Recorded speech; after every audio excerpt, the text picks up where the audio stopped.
परमाणु युद्धपोत से ईरान पर निशाना, खामेनेई पर हमले को तैयार 90 F-35 जेट।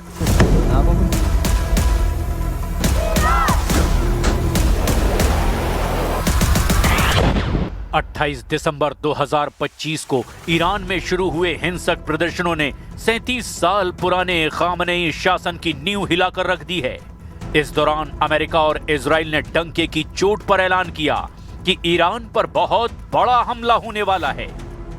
यहां तक कि राष्ट्रपति ट्रंप ने ईरान के सुप्रीम लीडर अली खामेनेई के खिलाफ जबरदस्त प्रदर्शन कर रहे प्रदर्शनकारियों का हौसला बढ़ाते हुए दावा किया था कि मदद रास्ते में है, बहुत जल्द ईरान के इस्लामिक सरकार पर सख्त हमला होगा।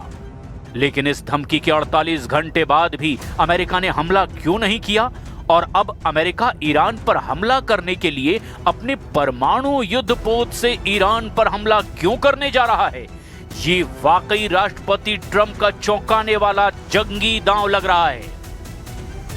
खबर आ रही है कि अमेरिका की उंगलियों पर नाचने वाले 7 मुस्लिम देशों ने अमेरिका से दो टूक कह दिया है कि वो ईरान पर हमला करने के लिए अमेरिका को अपने देश में मौजूद मिलिट्री बेस का इस्तेमाल नहीं करने देंगे और ना ही अपने देश के एयर स्पेस से अमेरिका के जंगी जहाजों को उड़ान भरने की अनुमति देंगे। 7 मुस्लिम देशों ने आखिरी वक्त में एक तरह से ईरान का साथ दे दिया है ताकि ईरान अमेरिका के चक्कर में कहीं उन पर ही हमला ना कर दे। ईरान ने जिस तरह से 3000 बैलिस्टिक मिसाइलों को हमले के लिए उतारा है, उससे अरब और मिडिल ईस्ट में मौजूद मुस्लिम देशों में ईरानी हमलों का खौफ और ज्यादा बढ़ गया है।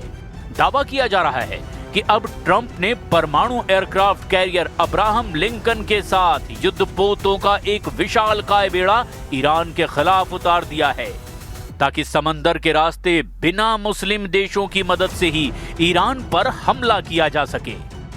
अमेरिका के परमाणु एयरक्राफ्ट कैरियर अब्राहम लिंकन पर तैनात 90 F-35 जेट से ईरान पर हमला होने जा रहा है, ऐसा इजरायली मीडिया में दावा किया गया है। लेकिन इस पूरे घटनाक्रम की हम शुरुआत करते हैं ईरान पर अगले 48 से 72 घंटे में होने जा रहे उस भयंकर हमले से जो पूरे मिडिल ईस्ट को ही तबाह कर सकता है। परमाणु युद्धपोत से ईरान पर हमला, तेहरान को तबाह करेंगे 90 F-35 जेट।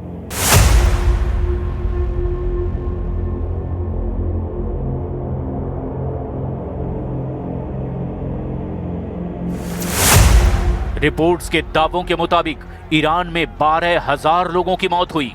नॉर्वे स्थित ईरान ह्यूमन राइट्स यानी कि IHR ने दावा किया कि प्रदर्शनों पर कार्रवाई के दौरान ईरानी सुरक्षा बलों ने कम से कम 3,428 प्रदर्शनकारियों को मार डाला है और 10,000 से 18,000 से भी ज्यादा लोगों को गिरफ्तार किया गया है।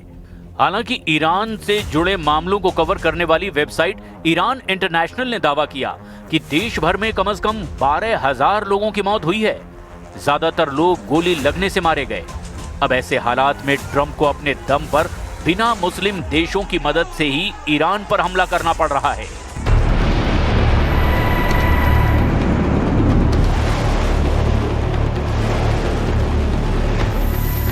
पहले आप ये जान लीजिए कि अब आखिरकार अपने परमाणु युद्धपोत से अमेरिका ईरान पर हमला करने क्यों जा रहा है।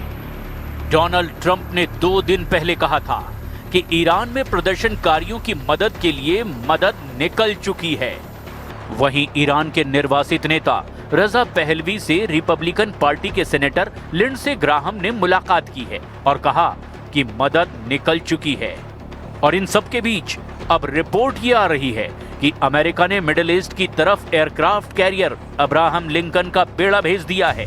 रिपोर्ट के मुताबिक Abraham Lincoln carrier strike group यानी ABECSG को एशिया से मिडिल ईस्ट की तरफ भेजा गया है और वो रास्ते में है। Aircraft carrier Abraham Lincoln carrier strike group अमेरिकी नौसेना के सबसे शक्तिशाली समुद्री यूनिट है और ये परमाणु ऊर्जा से ऑपरेट होता है। जनवरी के पहले हफ्ते में ही ये एयरक्राफ्ट कैरियर दक्षिण चीन सागर और फिलीपीन सागर में ऑपरेट कर रहा था। अब ये ईरान से बढ़ते तनाव के बीच मध्य पूर्व की तरफ बढ़ गया है। पेंटागन ने इसे दक्षिण चीन सागर से हटाकर मध्य पूर्व की तरफ बढ़ने का आदेश दिया है। अब्राहम लिंकन एयरक्राफ्ट कैरियर पर 90 लड़ाकू विमानों और हेलीकॉप्टर को ले जाने की क्षमता है। इस पर F-35C लाइटनिंग II और FA-18EF सुपर हॉर्नेट जैसे आधुनिक लड़ाकू विमान शामिल हैं। इसके अलावा इस एयरक्राफ्ट कैरियर पर आर्लेबर्ग क्लास गाइडेड मिसाइल डिस्ट्रॉयर भी तैनात है। मध्य पूर्व की तरफ इस एयरक्राफ्ट कैरियर के बढ़ने का मतलब है कि इसे ईरान पर हमला करने के लिए ही भेजा गया होगा।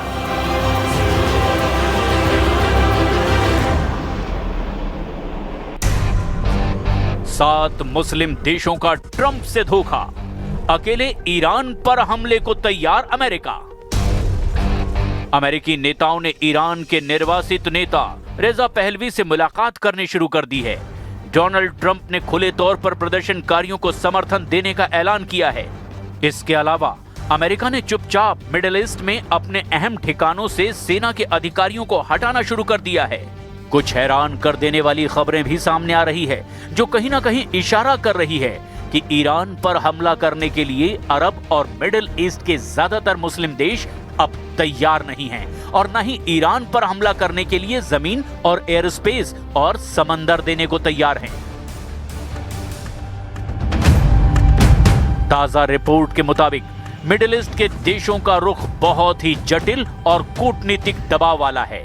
ईरान पर हमले को लेकर अरब देशों में एक बड़ी दरार और चिंता देखी जा रही है। मिडिल ईस्ट के ज्यादातर प्रमुख देश इस समय क्षेत्रीय स्थिरता को प्राथमिकता दे रहे हैं। वे नहीं चाहते कि ईरान के साथ युद्ध उनके अपने देश तक फैले। सऊदी अरब ने बिल्कुल साफ कर दिया है कि वो ईरान के खिलाफ किसी भी सैन्य गठबंधन का हिस्सा नहीं बनेगा। सऊदी अधिकारियों ने हाल ही में तेहरान को भरोसा दिलाया कि वो अपनी धरती या हवाई क्षेत्र का इस्तेमाल ईरान पर हमले के लिए नहीं करने देंगे। कतर और ओमान दोनों देश मध्यस्थ की भूमिका निभा रहे हैं। कतर में अमेरिका का सबसे बड़ा सैन्य अड्डा अल उदीद एयरबेस दोहा के दक्षिण पश्चिम में स्थित है। यहां से अमेरिकी अधिकारियों को आनन फानन में हटाया जा रहा है। ओमान भी ईरान पर अमेरिका को हमले में साथ देने को तैयार नहीं।